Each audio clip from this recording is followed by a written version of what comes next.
Baik, bismillahirrahmanirrahim. Sudah siap Mas Rizky? Iya, Bu. Siap. Tadi berarti waktunya kan lebih panjang untuk belajar lagi ya. Iya, insyaallah. Baik.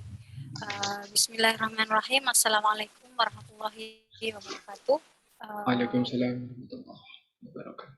Selamat siang Bapak para penguji pada siang hari ini. Sudah hadir Bapak Khairullah Zikri sebagai penguji utama, ada penguji selanjutnya sekaligus sekretaris sidang Bapak Roni Ismail. Setelah ditunda tadi ya Pak ya, karena memang apa-apa, tadi sudah saya hubungi, ini kayaknya Pak Roni, saya tadi lihat Pak Roni datang, tapi kayaknya mungkin tadi sedang persiapan AMI begitu katanya. Alhamdulillah walaupun sedikit tertunda, Mas Rizky Agus tetap bisa melaksanakan munakosah pada hari ini ya, tidak ada perubahan hari. Alhamdulillah tetap pada hari ini tanggal 8. Untuk selanjutnya nanti silahkan Mas Rizky Agus menyampaikan apa isi dari skripsi Mas Rizky Agus, hal-hal yang kemudian perlu ditekankan atau hal-hal yang kemudian perlu diketahui dari penelitian ataupun riset yang sudah dilakukan oleh Mas Rizky Agus. Ya. Baik, monggo Bapak semuanya, kita mulai munakosah atas nama Saudari Rizky Agus pada tanggal 8 bulan Juni tahun 2020 dengan membaca basmalah bersama-sama. Bismillahirrahmanirrahim. Untuk selanjutnya Mas Rizky Agus silahkan menyampaikan materinya, menyampaikan skripsinya kurang lebih dalam waktu 7-10 menit saja ya Mas Rizky Agus ya. Iya. Kalau bisa dimaksimalkan, jangan sampai kelewatan waktunya begitu ya. Nanti silahkan kemudian untuk dijelaskan hal-hal yang penting dan tidak terlalu panjang pembahasannya. Itu silahkan Mas Rizky Agus 7-10 menit dimulai dari sekarang. Saya akan mencatat ya, sekarang jam 14.05. Nanti maksimal Mas Rizky Agus harus selesai di jam 14.15 gitu ya maksimal. Kurang dari itu jauh lebih baik. Silahkan Mas Rizky Agus untuk menyampaikan. Oh iya, mohon izin share screen untuk Anda, Bu. Baik, silakan. Iya.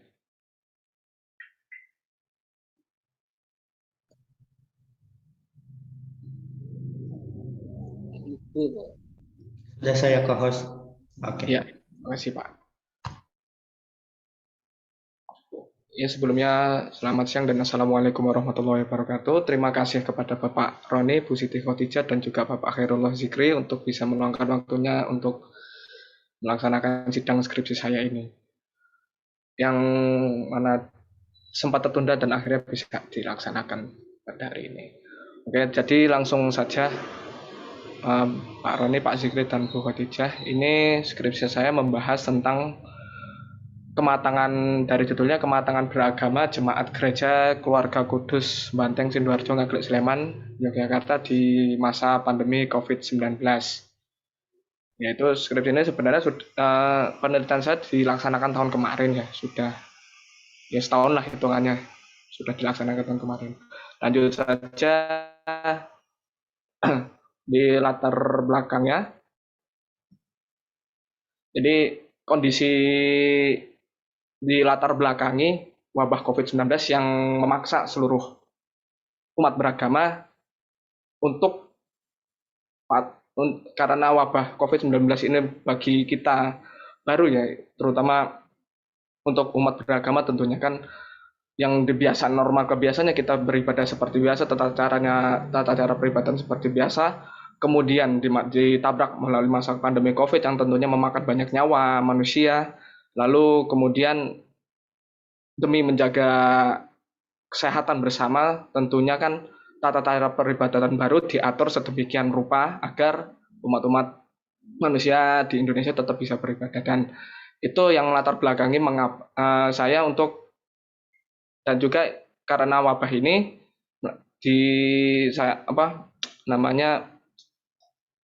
untuk bagaimana kematangan beragama mereka semasa COVID-19 ini, karena kematangan beragama itu sendiri kan kalau di masa-masa normal biasa tentunya ada tahap-tahapannya. Nah, ini ketika di masa pandemi COVID-19 ini bagaimana sekiranya? Kurang lebih seperti itu latar belakangnya. Lanjut ke rumusan masalah. Tentang rumusan masalah, saya di sini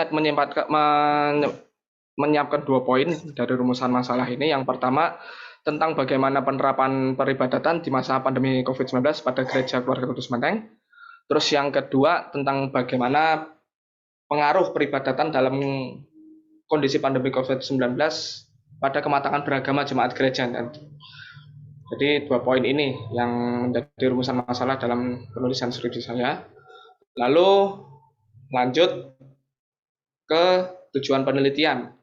Nah, di tujuan penelitian ini yang pertama ada 3 poin. Yang pertama untuk tahu sejarah perkembangan gereja Keluarga Kudus Menteng ini dan jemaatnya bagaimana, tentang perkembangan dari gereja ini. Terus yang kedua, penelitian ini bertujuan untuk mengetahui bagaimana penerapan peribadatan di masa pandemi COVID-19 pada Gereja Kudus Menteng. Lalu yang poin ketiga, mengetahui pengaruh peribadatan dalam kondisi pandemi COVID-19 pada kematangan beragama jemaat Gereja Keluarga Kudus Menteng. 3 poin ini sebagai tujuan penelitiannya. Dan untuk metodologi penelitian, saya menggunakan penelitian lapangan atau field research itu sendiri, dan juga dilakukan dengan wawancara, dokumentasi, dan atau wawancara sebagai sumber primernya, yaitu wawancara terhadap penelitian ke petinggi paroki, pengurus paroki, dan tentunya juga para jemaat yang ada di paroki Kudus Menteng ini sendiri. Dan juga sumber pendukung lainnya yaitu berupa berkas-berkas, sumber buku dari gereja, dan juga dokumen-dokumen gereja sendiri itu. Lalu penelitian ini untuk menganalisa penelitian ini nanti saya menggunakan teori dari Gordon Allport sendiri, yaitu tentang teori kematangan beragama. Yang mana teori kematangan beragama yang dikemukakan oleh Allport yaitu ada 6. Yaitu well differentiated dan self-critical atau diferensiasi yang baik, lalu ada motivational force, moral consistence, dan comprehensive, integral, dan yang terakhir adalah heuristik. Yang mana ke-6 ini dijadikan ciri-ciri sebagai analisis tentang bagaimana kematangan beragama umat jemaat gereja di masa pandemi ini. Dan kemudian saya lanjut saja ke hasil, yang mana hasil dari penelitian saya, yang mana ini untuk menjawab rumusan masalah tadi. Yang pertama, di ibadah di masa pandemi, khususnya ketentuan bagaimana ibadah di masa pandemi COVID-19 ini semuanya sudah diatur dan sudah ada yang namanya gugus tugas sendiri dari pihak gereja, yang tentunya ada surat dari Kementerian Agama dan dari pemerintah setempat bagaimana tata cara protokol kesehatan. Awalnya surat itu pertama dari Keuskupan Semarang karena Gereja Keluarga Kudus Menteng ini ikutnya di Keuskupan Semarang, lalu diturunkan protokol-protokol itu, surat-surat itu, ketentuan peribadatan barunya ini diturunkan lagi ke gereja dan disesuaikan juga oleh pihak gereja sendiri. Dan tentunya Satgas COVID-19 dan Gereja Kudus ini, Gereja Banteng ini membuat Satgas COVID sendiri, yang mana anggota-anggotanya pun juga beberapa nakes atau beberapa para ilmuwan kesehatan lah intinya, para dokter dan lain sebagainya, yang para Satgas ini. Nah, lalu hasil dari Satgas itu sendiri, dari keputusan gereja paroki itu memutuskan adanya sistem ibadah offline dan online. Sistem teknis offline dan online-nya itu ada teknisnya, itu lebih teknikal, lebih ke broadcast ya. Kayak ibaratnya nanti yang offline itu ibaratnya dijatah setiap jemaatnya sendiri itu. Jadi per wilayah, jadi gereja ini ada beberapa wilayah dan itu dijatah kuota untuk offline-nya. Jadi digilir, untuk sisanya online gitu. Kalau untuk awal-awal pandemi malah sistemnya online semua awalnya, tapi itu hanya beberapa minggu sejauh mana keterangan yang saya dapatkan dari pihak paroki sendiri. Lalu kemudian disesuaikan lagi secara terus-menerus, jadinya ada offline dan online di masa tahun di masa pandemi sebelum sekarang yang udah agak renggang ini. Nah, terus itu untuk hasil apa? Untuk kedua, bagaimana penerapannya? Tentunya yang offline ya prokes ya, menjaga jarak, dan juga sempat ada menghilangkan yang namanya komuni ya, yaitu penerimaan komuni, yaitu saat ekaristi atau misa mingguan ataupun pas perayaan Natal atau perayaan hari lainnya dihilangkan. Nah, sempat memang terdapat kegelisahan dari para jemaat, akan tetapi para jemaat menangkapnya itu sah-sah saja. Karena bagaimanapun juga ya kondisi pandemi seperti ini, kebijakan gereja pun sudah maksimal. Jadi apapun yang dilakukan gereja juga demi kebaikan umat, karena juga pandemi COVID-19 mengancam nyawa tentunya. Kurang lebih seperti itu untuk yang menjawab masalah dari hasil penelitian. Lalu untuk menjawab yang kedua tentang kematangan beragama umat gereja, yang mana hasilnya Mas Rizky, dipercepat ya waktu kita. Ya Bu, Saya ini kasih yang 2 terakhir. menit, silahkan dijelaskan Ya. secara singkat ya. Oh iya, secara singkat kematangan beragama para jemaat ini apabila dianalisis menggunakan ke-6 teori Alport tersebut, ya tentunya dengan kondisi pandemi ya semakin mendalami agama. Lalu terhadap kritisasi konsep ibadah baru di masa pandemi, itu tadi ada kritisasi, tetapi jemaat tetap menerima-nerimanya saja. Nah, menerima-nerimanya karena tetap jemaat taat, disiplin terhadap aturan-aturan paroki itu sendiri. Lalu dengan demikian pandangan jemaat pun juga semakin terbuka ya terkait agama karena kondisi pandemi ini, dan mereka mudah menerima saja. Dan dengan adanya konsep ibadah yang baru, yang penting mereka tetap beribadah, lalu tentu mereka mengamalkan nilai-nilai. Kesimpulannya yaitu tadi pelaksanaan ibadah dilakukan secara offline dan online, yang offline diatur secara prokes yang ketat tentunya. Lalu kemudian untuk yang kedua, kondisi pandemi membuat jemaat lebih terbuka pandangan dalam beragama dan lebih termotivasi tentunya ya, karena beragama mereka ya tetap kebutuhan primer mereka lalu jadi lebih termotivasi dan terus meningkatkan kualitas keimanan dan lebih konsisten lagi tentunya. Dengan begitu, adanya pandemi COVID-19 tidak mempengaruhi kualitas spiritualitas dan kematangan beragama jemaat Gereja Keluarga Kudus Banteng, melainkan semakin meningkat. Sekian dari presentasi saya. Ada kurang lebihnya mohon maaf. Sekian Bu Khotijah. Wassalamualaikum warahmatullahi wabarakatuh. Mas Rizky Agus ini PC-nya ada di depannya ya. Jadi kalau natap agak ke samping begini. Kameranya soalnya di samping Bu. Laptop saya nggak ada kamera. Ini pakai apa? Gitu. Oh, Handycam soalnya. Makanya kayak dari samping. Ya, soalnya laptop saya sebelah sini, kameranya di sini. Baik, terima kasih pemaparannya Mas Rizky Agus, lebih 1 menit ya. Ya. Penelitian Anda ini kan sudah dari tahun yang kemarin ya Mas ya, ketika pandemi masih membara, kemudian pandemi mulai hilang sampai hari ini ya. Kita nggak mengatakan hilang ya, tetapi kemudian pandemi hari ini kan sudah benar-benar sudah mulai menghilang, karena kewajiban memakai masker pun di daerah umum sudah mulai dikeluarkan.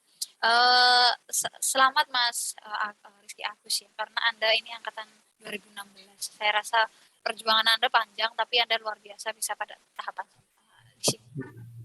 Kalau saya mengamati, Anda ini termasuk kelompok mahasiswa yang penelitiannya tentang menggunakan perspektif analisisnya psikologi agama. Kalau saya akhir tahun lalu, kalau nggak salah ya Pak Ron dan Pak Juri, itu psikologi agama banyak sekali yang perfectnya pakai psikologi agama. Ya kematangan beragama, religiusitas dan lain-lain. Nah, sepertinya Anda termasuk pada rombongan-rombongan itu. Dan kemarin sebenarnya sudah mulai tidak psikologi agama, tapi hari ini kita kembali ke psikologi agama, kemarin ke psikologi agama. Ini tambah memperkaya perspektif. Tapi sebelum kita ke pengumpulan hari ini dan Pak Roni, Pak Zikri, saya kan bertanya sedikit coba Mas Rizky Agus. Kalau saya melihat sebenarnya penelitian Anda, saya bilang ya dari awal, besar sekali nih Mas, Anda meneliti tentang kematangan agama yang kemudian Anda bentukkan dengan kondisi saat ini yang berbicara tentang masa pandemi atau saat kemarin ya. Itu kan Iya. dua kondisi yang sangat sangat pasti berbeda. Tapi saya cek lebih dalam sebenarnya ya mungkin kedalaman Anda dalam meneliti terkait kematangan beragamanya belum begitu dalam ya. Iya, Hanya Anda membicarakan tentang realitas bagaimana peribadatan dan lain-lain ketika kondisinya pandemi di daerah atau di gereja keluarga kudus Menteng. Belum begitu banyak. Tapi ya nggak apa-apa. Nanti sambil jalan pasti akan ada masukan dari para penguji yang itu bisa memperbaiki sana. Baik, Mas Rizky, apakah Anda memang melihat signifikansi perbedaan utama kalau kematangan beragama dari jemaat gereja ketika pandemi dan tidak pandemi? Yang terlihat saja coba secara sekilas, apakah ketika pandemi jauh lebih banyak yang beribadah atau bagaimana? Oh ya, jadi gini, perbedaan yang signifikan tentunya sejauh yang saya temui para jemaat yang dan saya wawancarai, ini para jemaat lebih ini Bu, lebih bisa memaknai lebih sendiri. Jadinya mereka itu lebih memahami, kan yang biasanya awal-awalnya dia biasa-biasa saja rutinan minggu ke gereja, semenjak di rumah pun ya karena online itu dia lebih memaknai akan pertemuan itu loh, jadinya kayak lebih rindu hitungannya. Dan kenapa saya ketika waktu dulu bisa bertemu di TKP itu nggak bisa lebih memaknai apa arti dari ibaratnya penerimaan komuni dan lain sebagainya itu dalam ritual-ritual ibadah ketika ibaratnya ya ekaristi mingguan seperti itu Bu, kurang lebihnya. Ya. Apakah itu bisa masuk dalam klasifikasi kematangan beragama? Itu kan hanya refleksi singkat ya. Oh ternyata lebih enak kalau offline. Itu sama seperti mahasiswa. Kalau ditanya online sama offline enak mana begitu. Awalnya dulu mungkin ketika offline terus seneng kalau libur begitu. Tapi saking banyaknya libur karena COVID ataupun perkuliahan dilakukan online, kemudian mahasiswa wah jadi rindu kuliah luring, jadi rindu kuliah langsung offline begitu. Hal itu kan apakah itu masuk menjadi sebuah sikap atau bagian dari kematangan beragama atau bagian dari apa ya, dia memahami apa yang ada, belum pada tahapan sampai kematangan beragama gitu. Itu hanya bagian dari respon dia terhadap sebuah kondisi. Bagaimana Mas Rizky Agus? Jadi gini Bu, kan selain di samping ada kerinduan itu, para jemaat ini jadi lebih mengulik-ngulik lagi jadi. Soalnya kan karena pandemi COVID ya, tentunya kan mereka itu lebih kayak terancam, kayak ibaratnya wah kayaknya besok aku bakal kena ini, bakal meninggal gitu ibaratnya. Nah dengan dari situ sendiri mereka itu lebih kayak pendekatan diri mereka akan agama itu melebihi dari biasanya begitu loh Bu. Jadi kayak ibaratnya yang biasanya biasa-biasa saja malah lebih mengulik-ngulik lagi tentang mendalami ilmu keilmuan agama mereka, lebih mencari-cari bagaimana tentang arti-arti ya tentang keilmuan agama di Katolik itu sendiri. Kurang lebih seperti itu, Bu. Jadi itu yang Anda temukan di lapangan ya? Ya, ketika wawancara itu sendiri. Ada berapa yang Anda wawancara? Saya ngambil ada 4 narasumber, yang ya 4 narasumber biasa, satunya ketua lingkungan, Bu. 4 itu sudah cukup. Nah, bagi saya sih sudah cukup karena ini salah satu ini yang aktif di gereja soalnya. Ya ada yang aktif dan ada yang tidak, jadinya gitu. Yang nggak aktif beberapa gitu, ada yang aktif dan ada yang tidak. Nah, hal itu nanti mungkin bisa dikuatkan oleh para penguji ya, karena kalau saya juga jadi bertanya-tanya, karena saya cek tadi memang bukan narasumber ya, informan Anda itu tidak begitu banyak. Nah, sementara kasus Anda kasus COVID, sekarang sudah nggak COVID. Kemudian Anda kembali ke lapangan, nanti proses Anda bertanya ke informan itu kan pasti butuh cara, butuh galian datanya biar tetap relevan. Ya. Itu ya Mas Rizky Agus ya. Baik, itu bagian yang dari saya ungkapkan refleksi saya sebagai pembimbing. Sebelum ke penguji tadi saya tanyakan, ini apa yang Anda kumpulkan sudah sama persis dengan yang kami terima ya? Iya Bu. Ya, berarti kan tidak ada ralat, tidak ada perubahan ya? Iya. Baik, terima kasih Mas Rizky Agus. Untuk selanjutnya saya persilahkan mungkin Pak Roni Ismail, kemudian nanti yang bagian akhir nanti biar langsung ke Pak Zikri. Pak Zikri dulu boleh, penguji utama. Jadi Pak Zikri. Pak Zikri dulu, karena dia sudah off-cam ini. Dan penguji utama juga. Monggo Pak Zikri. Matikan dulu Mas, share screen-nya matikan dulu. Oh iya, maaf. Iya. Makasih. Baik, terima kasih Ibu Ketua Sidang. Saudara Rizky Agus, bisa kamu jelaskan judul penelitian kamu apa? Kematangan beragama jemaat Gereja Keluarga Kudus Banteng, daerah istimewa Yogyakarta di masa pandemi COVID-19. Itu daerahnya di mana gerejanya? Di daerah Jalan Kaliurang, Pak. Jadi kalau ring road, ya, ring road Jakal ke utara, gitu. Kurang lebih 1 kilo kiri jalan. Oke. Oke. Pertanyaan saya, gerejanya afiliasinya kemana? Maksudnya Pak, gimana? Afiliasi teologisnya kemana? Katolika, Protestankah, Reformatoriskah? Katolik, Pak. Oke. Katolik Roma. Jelas, Katolik Roma. Oke. Kalau Katolik kan lebih saklek dengan tata cara peribadatan dan liturginya kan? Iya, Pak. Iya. Ya. Nah, kamu ingin melihat kematangan beragama jamaatnya. Jamaat yang hadir di gereja, jamaat gereja itu bervariasi nggak? Bervariasi, Pak. Soalnya ada yang aktif, ada yang pasif, atau dalam artian ya biasa-biasa saja. Ada yang juga seorang bagian dari ketua lingkungan, yaitu dari bagian dewan gereja juga. Ya. Gitu. Oke. Berarti kamu udah paham bahwa jamaahnya sangat bervariatif. Mulai dari yang aktif dan tidak aktif, tua, muda, ada semua? Kalau tua sekali manula nggak ada, Pak. Mungkin dewasa sih, Pak. Usia 45-an. Oke. Ya. Pertanyaan saya, informan kamu berapa orang? 4 yang biasa, yang satunya hanya ketua lingkungan, yang satunya itu, salah satu yang dewannya itu. Jadi 5 orang, Kak. 4 itu berapa yang muda, berapa yang sedang, yang dewasa sekali? Yang dewasa sekali yaitu ketua lingkungannya itu, yang anggota dewannya. Terus yang pasif atau yang biasa-biasa saja itu 2 orang. Yang muda itu agak relatif rada muda, Pak, umur 23-an atau 24-an. Terus yang dewasa. Yang pasif juga kamu wawancarai? Iya, soalnya iya, Pak. Ya cuman saya wawancara sih, Pak, beberapa pertanyaan juga. Ya, harusnya berimbang antara yang aktif dengan yang pasif untuk melihat bagaimana apa tadi yang jadi fokus kamu? Ya, kematangan kematangannya. Yang aktif dan yang tidak aktif sama nggak kematangannya?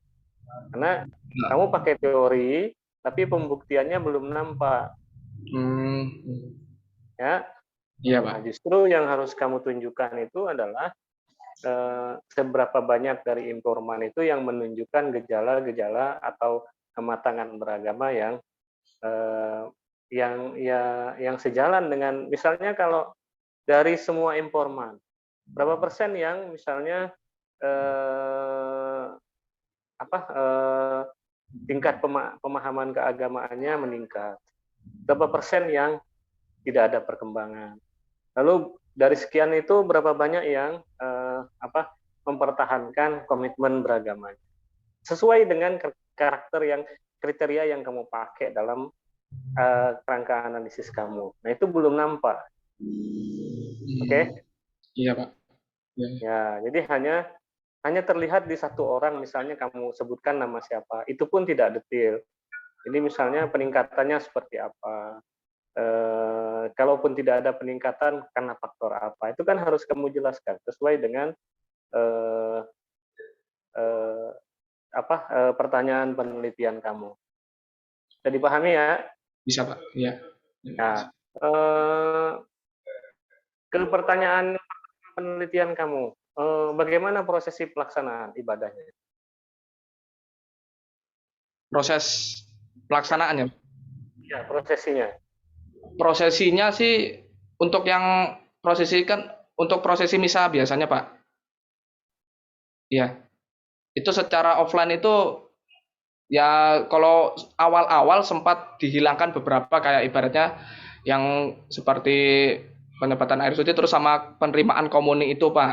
Pas itu sempat dihilangkan. Lalu kan ketika mulai renggang gimana Kamu Pak? tahan. Oh Ketika iya. ada bagian dari liturgi yang dihilangkan, itu berpengaruh nggak kepada kematangan beragama? Orang yang biasa mengikuti ritual A, ritual B, ritual C, tiba-tiba ritualnya ditiadakan. Bagaimana kompensasinya pada spiritualitas Para jemaah. orang yang para Ya. jemaah? Oke. Ya. Ya, untuk hal itu sempat mereka mengatakan bahwa untuk awalnya saja karena itu kan di awal ya. Mereka mengatakan itu memang keraguannya sangat ragu Pak, karena kok kayak gini dihilangkan, kok kayak nggak merasakan. Tapi kan dari sekian proses lamanya, dia harus percaya juga. Ada yang menyatakan gini bahwa bagaimanapun juga, balik saya lebih menilai ke diri saya sendiri bahwa harus menerima bahwa kondisi seperti ini, ya dengan online pun saya juga harus bisa ibaratnya merasakan spiritualitas saya itu menghadirkan Yesus. Ya, itu perlu data dalam skripsi kamu. Tunjukkan ketika mereka bilang nggak masalah, apa yang mereka lakukan, ya, mekanisme silihnya seperti apa. Kalau nggak ada ibadah ini, saya mempertahankan kematangan beragama saya seperti apa. Saya mempertahankan spiritualitas saya seperti apa, caranya apa. Nah, itu ada datanya. Dari berapa persen yang merasa keraguan, caranya menyelesaikan keraguan seperti apa. Terus yang tidak merasa keraguan, apa yang mereka lakukan. Nah, itu yang harus kamu jelaskan. Jelas? Iya, Pak, jelas. Oke. Lalu kalau ditiadakan itu, lalu kemudian gantinya online. Iya, gantinya online ketika awal-awal itu. Kamu nanya nggak kepada jamaahnya, apa online itu benar-benar berasa dalam dirinya? Mereka mengatakan awalnya tidak, awalnya. Tapi semakin beberapa minggu mulai terasa, dan kan kemudian kan gereja itu nggak lama Pak online-nya. Lalu diadakan yang namanya offline. Jadi offline-nya itu bergilir gitu loh Pak. Diadakan bergilir per wilayah dijatah gitu. Oke. Oh, ketika sisi online itu tidak begitu berasa, apa yang mereka lakukan? Dan bagaimana caranya mereka menghadirkan online itu? Apalagi online dengan kemudahan kan. Kamu bisa lihat aja mahasiswa kalau kuliah online gitu kan, bisa disambil bikin mie, bisa disambil bikin kopi, bisa disambil beli rokok ke Malioboro gitu kan. Nah, bagaimana? Apa yang terjadi pada mereka pada saat pelaksanaan ibadah berganti ke online misalnya? Yang pertama mereka keterangan yang saya dapat mereka mengatakan ya online itu banyak gangguannya sih bagi mereka bilangnya gitu. Ya kayak kemudahan untuk dunia ya ibaratnya bisa ditinggal apapun gitu. Tapi semakin kesini mereka kayak jadi merasanya kok kalau seumpama aku online kayak gini-gini terus, jadi mereka punya introspeksi diri sendiri gitu loh Mbak. Lebih melihat diri sendiri.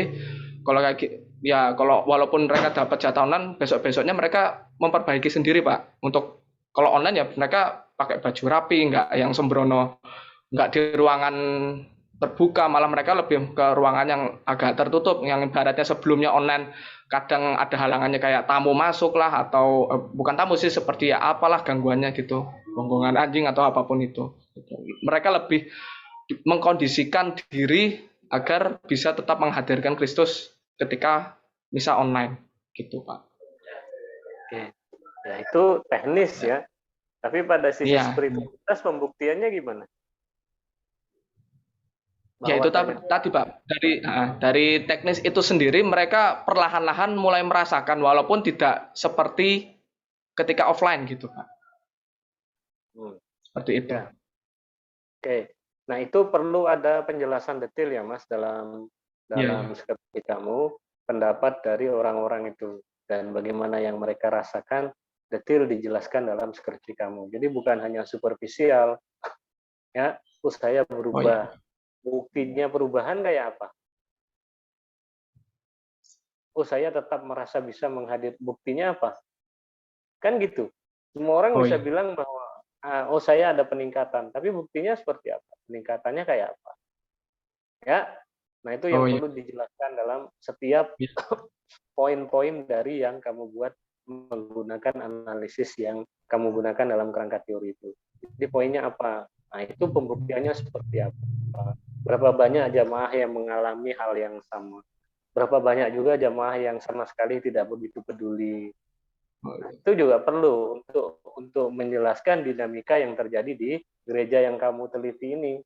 Nah, makanya tadi sampel hanya apa representatif apa enggak? Jumlah jamaahnya berapa? Jemaatnya ada berapa total?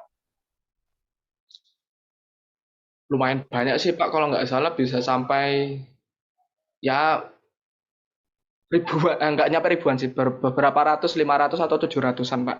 Gitu. Nah, dari sejumlah itu kamu hanya milih 4 orang. Kenapa nggak random? Kamu ikut prosesi di gereja nggak? Iya, ikut Pak. Nah, ada jamaah nggak yang hadir pada saat di gereja? Pada saat itu ada, karena kondisinya kan pandemi, toh jadi selesai prosesi misa itu langsung disuruh pulang Pak, nggak boleh langsung yang namanya. Nah itu juga kendalanya Pak, ketika pengen wawancara ketemu aja gitu nggak bisa gitu loh Pak. Sempat saya sih pengen bikin yang namanya Google Form gitu, tapi Ya belum kepikiran gitu. Sebagai peneliti kamu nggak boleh bilang ya. gitu. Oh iya. Mencari cara begitu ya. Tidak bisa itu kesalahan saya. Ya, tidak bisa di tempat, ya dicari di tempat di luar. Baik. Minta rekomendasi dari romonya, siapa orang-orang yang bisa saya wawancarai. Harusnya itu kan langkah metodologis yang masa peneliti sudah merasa cukup gitu. Terus ketika dia bilang, oh ya saya ada peningkatan, udah kamu terima aja gitu. Padahal pembuktiannya apa? Nah itu yang perlu ditambahkan dalam penelitian kamu. Saya apresiasi kamu udah mau ke lapangan, tapi memang butuh kejelian dan butuh pengalaman lapangan untuk bisa menggali data lebih banyak. Ya, justru ketika kamu berada di lapangan, kamu bisa keluar dari konsep yang kamu buat di proposal. Ya seperti tadi bisa. Apa benar sih online itu punya efek gitu? Jangan-jangan orang semakin menganggap ibadah itu hanya sebatas kewajiban yang harus digugurkan. Datang ikut online ya udah gitu. Nah, ketika dia bilang, oh enggak kok saya bisa merasa manfaatnya, nah itu pembuktiannya kayak apa? Yang dia rasa apa yang dia tunjukkan dan nah dari saya itu saja ya Mas. Nanti kamu tambahkan datanya, pembuktian itu dan dilengkapi ya. Pak, berarti ya. Terima kasih Pak. Ya. Termasuk proses yang harus kamu jelaskan secara detail ketika misalnya prosesinya online, yang dilakukan online itu apa aja, apa yang tidak ada dalam kegiatan di online, itu harus ada di bab 3 ya. Misalnya yang dihilangkan aspek ini. Nah, bagaimana efeknya aspek-aspek yang tersebut itu dihilangkan pada jamaah, dan bagaimana pendetanya menyiasati aspek yang hilang itu misalnya. Itu data yang lebih lengkap yang bisa kamu tambahkan ya. Nah, untuk terkait dengan psikologi agamanya nanti Pak Roni yang lebih paham untuk bisa menjelaskan hal itu. Terima kasih. Saya kembalikan kepada Ketua Sidang Bu Khadijah Nurul Aula. Monggo Bu. Assalamualaikum warahmatullahi wabarakatuh. Waalaikumsalam warahmatullahi. Terima kasih banyak Pak. Itu tadi dicatat ya Mas ya. Ya, sudah dicatat. Dan ini tadi nanti ada rekodnya, nanti bisa kita upload. Selanjutnya saya persilahkan kepada Bapak Roni Ismail untuk memberikan uji sama Rizky Agus. Waktu dan tempat saya persilahkan. Bapak Roni. Oke, Rizky dengar suara saya, Riz? Ya, jelas Pak. Alhamdulillah. Assalamualaikum warahmatullahi wabarakatuh. Waalaikumsalam warahmatullahi wabarakatuh. Tentu pertama kali saya mohon maaf tadi duduk asik di perpustakaan, datang ke kampus pagi sekali ngapain, terus saya duduk di perpustakaan dapat 6 buku, ternyata lupa. Karena Bu Adija, Bu Pak Zikri sekarang nyari buku kan nggak pakai opak komputer toh, pakai HP. HP itu silent. Oke. Yang kedua, selamat ya Mas Rizky Agus, Anda sudah menyelesaikan studi ini.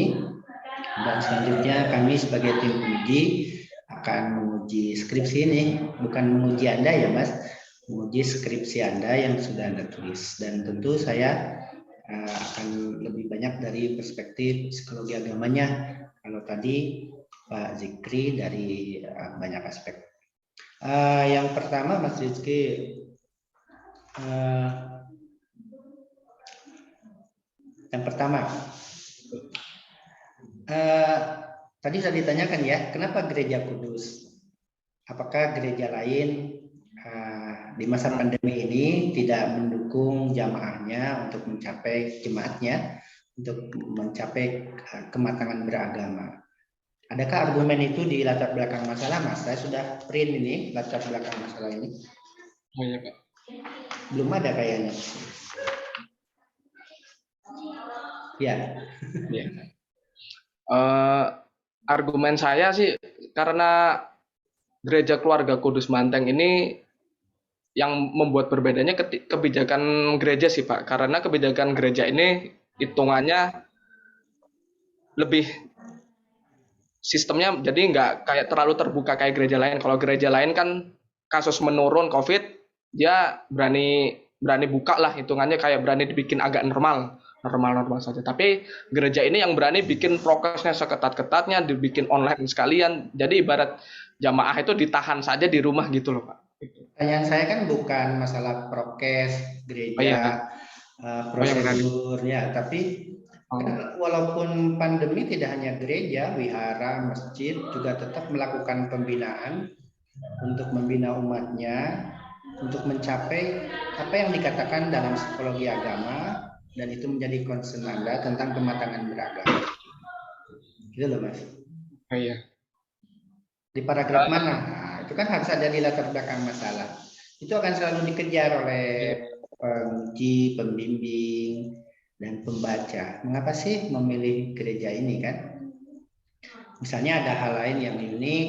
Kalau online, offline sama atau kuliah, penataran, ibadah. Bahkan di Muslim ada loh Mas, Jumatan online via Zoom. Pak Wawan Gunawan, dosen syariah, ada. Jadi itu online itu bukan eksklusif milik ini. Belum Mas, belum ada nampaknya itu ya.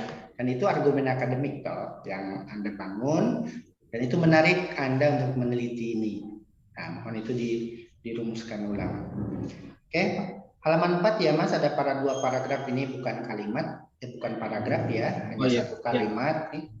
Dari berpijak dari hal yang sama itu hanya satu kalimat. Oke, mungkin tekan enternya, gabung ke atas. Itu Mas.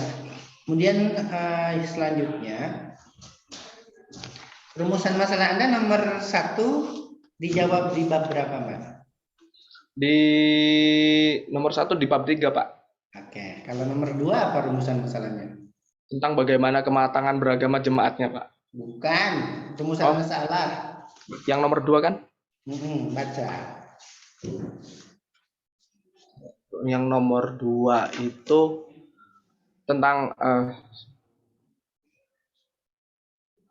halaman 5. Oh iya.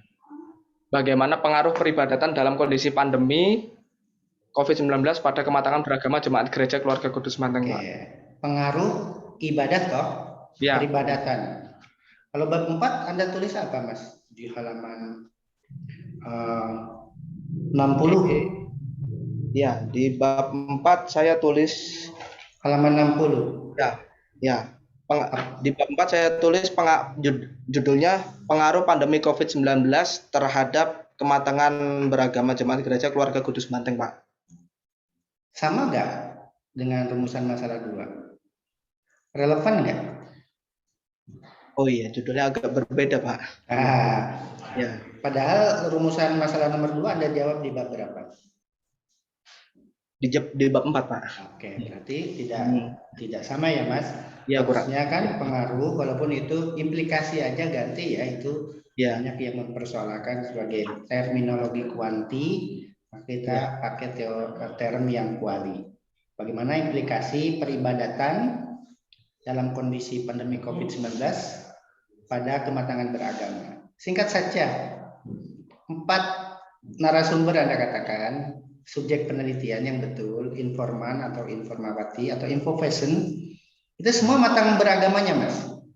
Gimana, Pak? Setelah Anda teliti 4 yang Anda katakan narasumber, Ya.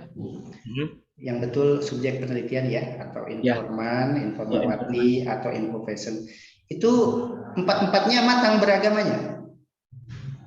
Kalau penilaian saya, iya Pak, kalau menurut menggunakan apa yang dikatakan ciri-cirinya Alport ini, Pak. Oke, Anda pakai teori kematangan beragamanya Alport. Nomor 1 apa, Mas, cirinya? Diferensiasi yang baik dan self-critical. Apa itu? Apa bahasa Inggrisnya? Well differentiated, self-critical. Apa bahasa Indonesianya? Penjelasannya di situ, Mas. Di bawah itu, di buku itu ada penjelasannya. Oh, di bukunya itu. Di buku Clark itu. Jangan cari yang lain, salah nanti penjelasannya. Iya. Bukunya Clark, Pak. Apa well differentiated itu bahasa Indonesianya di penjelasannya itu? Oh, kalau penjelasan bahasa Indonesia ya, Pak? Kalau di Indonesia kan? Kalau di Indonesia kan kurang lebih penjelasan dari diferensiasi yang baik ya menurut dari Clark sendiri sih. Yang poinnya seenggaknya orang yang beragama yang matang itu mampu berpikir terbuka. Itu bukan. Terbuka itu di ciri komprehensif sama integral, Mas. Itu toleransi itu intinya itu. Oh iya. Kalau well differentiated itu berpengetahuan luas. Tetapi self-critical. Apa self-critical? Self-critical apa? Penjelasan dia. Self-critical. Jadi self-critical kayak penempatan lebih kritikal. Jadi kayak penempatan rasio dia terhadap dalam kehidupan beragamanya baik dari sosial, spiritual maupun emosional gitu, Pak. Bukan, Mas, rendah hati self-critical. Oh iya, rendah hati, sorry. Rendah hati. Jadi berpengetahuan luas, dia pintar, dimensi intelektual kalau dimensi intelektual knowledge dimension. Nah, kalau yang kedua cirinya apa? Motivational force. Motivational force berarti agama dijadikannya sebagai motivasi kehidupan mereka. Agama menjadi kekuatan motivasi. Kalau moral konsistensi itu ibaratnya kayak moral konsistensi kayak bagaimana kayak ibarat ke ini sih Pak, kayak tingkah laku atau akhlak atau moral dia sendiri itu konsisten terhadap sejauh dia dalam beragama gitu. Agama menjadikan dia konsisten secara moral. Kembali ke agama karena ini adalah kematangan beragama. Oke. Oleh karena itu orang yang matang beragama menurut Alport ini sosok seperti apa, Mas? Kiai kah? Seniman kah? Mahasiswa kah? Well differentiated and self-critical, motivational force, sampai heuristik, toleran, integral, heuristik. Nah, integral dan heuristik. Ya, sosok apa dia? Singkatnya sih sosok yang ya itu tadi Pak, dia mampu. Ada di situ, di teks itu ada, Mas, kalau Anda baca.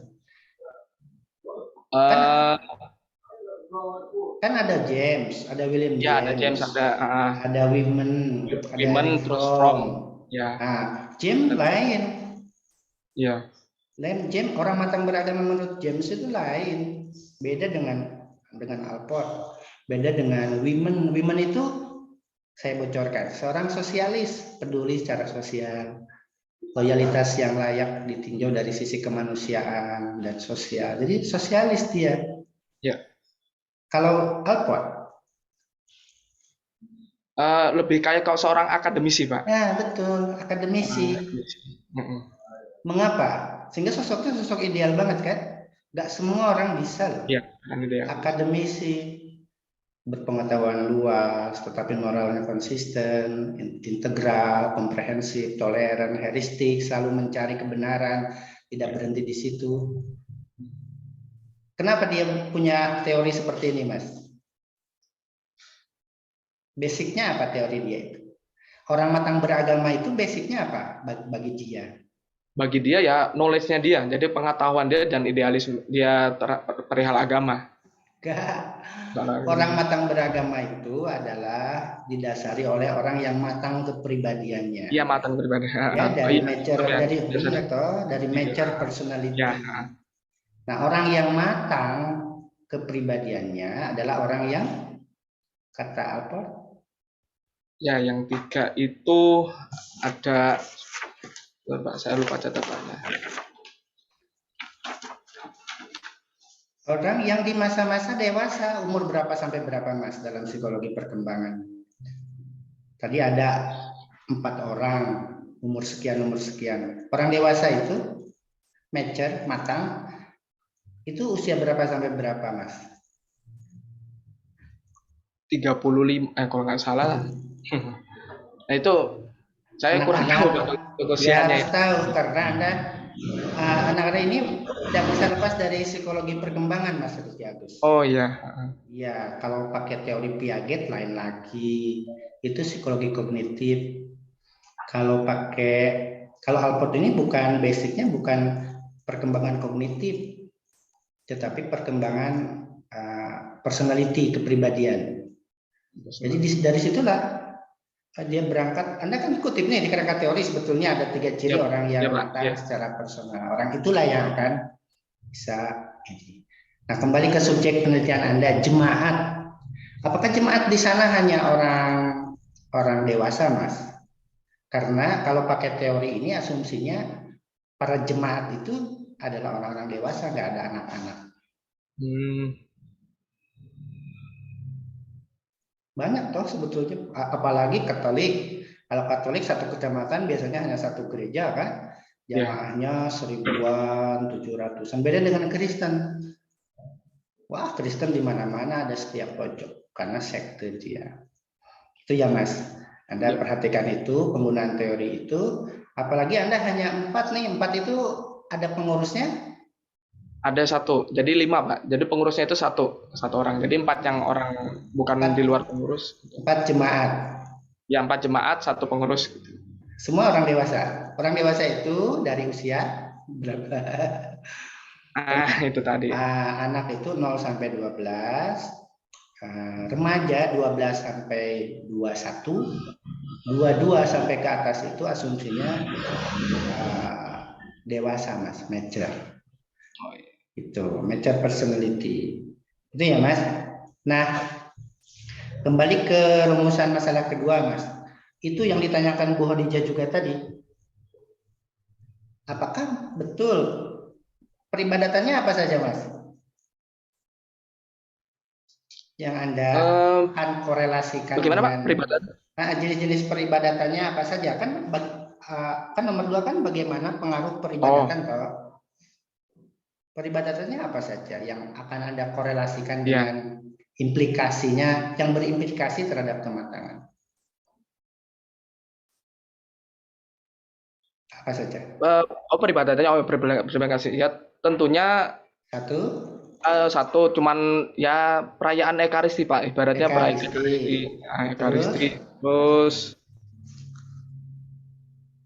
ada yang namanya kayak penyematan minyak suci, pemberkatan minyak suci oleh Romo. Terus kalau saya sudah baca sini liturgi, misa, ekaristi, sakramen baptis, pemberkatan jenazah, sakramen tobat dan lain-lain. Itu pun Mas, kalau saya baca nih, itu semua hanya prokes-prokesnya saja sih. Sebelum pelaksanaan harus begini. Prosesinya kok sedikit sekali. Iya, itu memang belum saya tambahkan. Itu. Kan gitu toh. Hanya prokes-prokes saja ini di bawah saya catat kok. Iya. Nah, apakah betul, Mas, jenis peribadatan tadi itu berimplikasi terhadap berpengetahuan luas, berimplikasi terhadap motivational force, berimplikasi kepada moral konsistensi. Terima kasih. Iya. Dan itu kata Pak Zikri dan kami baca tidak ada pembuktiannya. Apa iya ketika Anda beribadah ini nih di masjid atau teman-teman kita yang Kristen nyanyi di gereja dengar khotbah itu menambah dimensi intelektual? Padahal sewaktu Anda tanya oleh Bu Khadijah tadi, apa sih pengaruh itu semua? Anda jawab satu, lebih memaknai agama. Agama berarti Tuhan juga kan? Ya. Lebih rindu, lebih dekat pada agama, ya Tuhan juga. Yang ketiga, yang tadi waktu ditanya Pak Zikri, lebih bisa menghadirkan Kristus ibadah-ibadah itu. Gak ada hubungannya dengan well differentiated, gak ada Mas. Oh iya betul. Nah, mungkin Anda lebih cocok bisa menggunakan teorinya William James yang sofistik. Dengan Anda udah jawab juga tadi, dengan kehadiran pandemi ini para jemaat lebih merasakan kehadiran Tuhan, lebih pasrah. Itu lebih dekat. Atau kalau data di lapangan Anda lihat mereka tambah peduli sesama jemaat. Itu Anda bisa pakai teori kematangan beragamanya women, Mas. Iya. Lebih sosialis, lebih saling memperhatikan. Dari dulu agak cuek, sekarang lebih memperhatikan, saling membantu, saling menolong, saling memberi informasi kesehatan. Itu kan sosialis, Mas. Mana lebih cocok? William James atau Alford atau women dengan data-data Anda di lapangan? Nanti Anda pilih. Oke.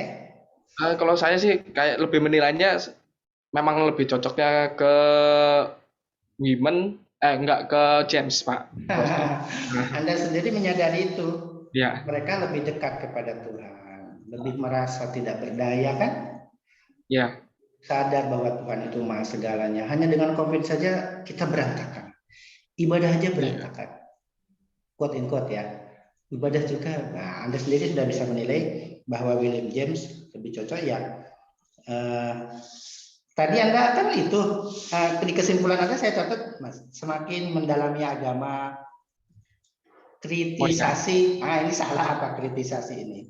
Lebih taat dan disiplin, semakin terbuka, lebih mengamalkan nilai-nilai agama dan mendalaminya. Itu ciri-ciri matang beragama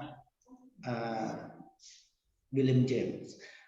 Itu pun kurang Mas 4 orang karena sekarang sudah endemi. Saya kira Anda harus tambah data ya, untuk itu supaya memperkuat. Jangan-jangan nanti di lapangan malah yang lebih cocok teori kematangan beragamanya women mungkin ya, karena mereka misalnya mengumpulkan dana, ya toh, mengumpulkan dana, mengumpulkan dan lain sebagainya.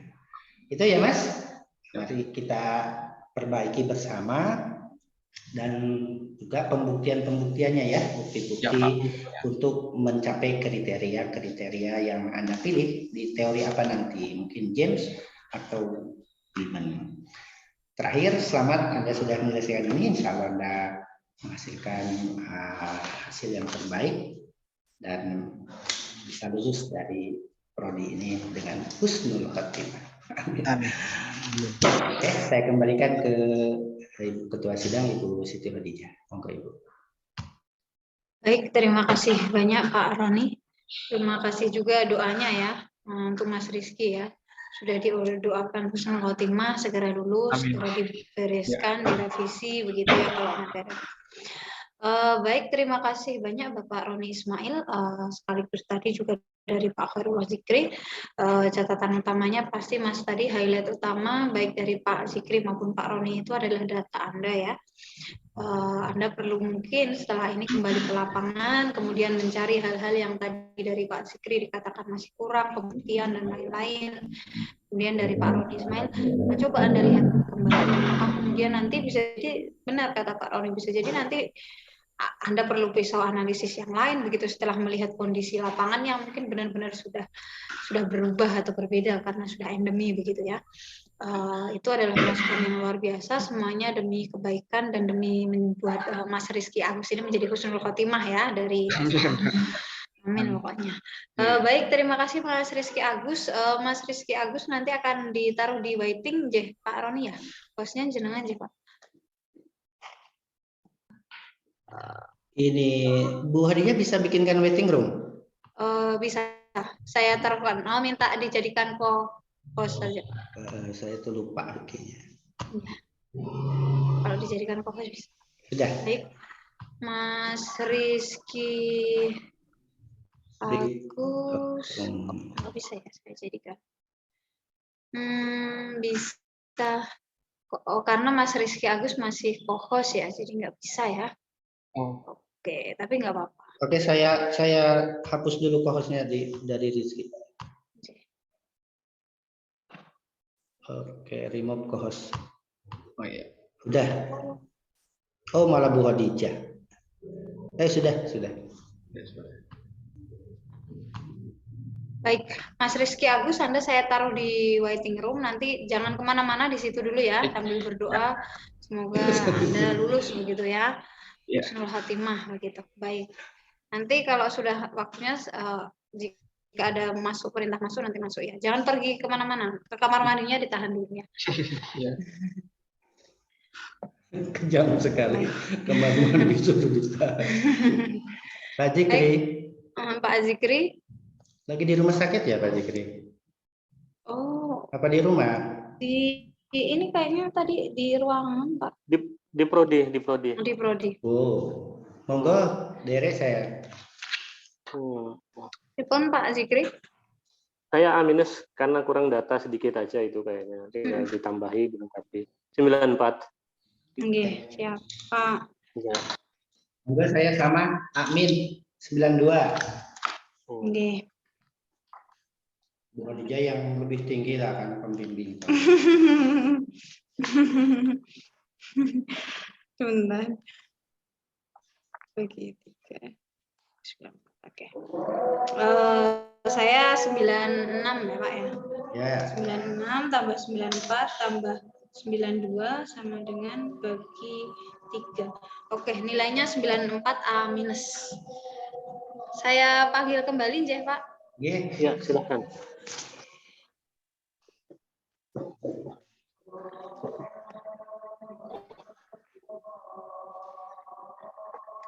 Sudah Mas Rizky Agus? Ya, Bu.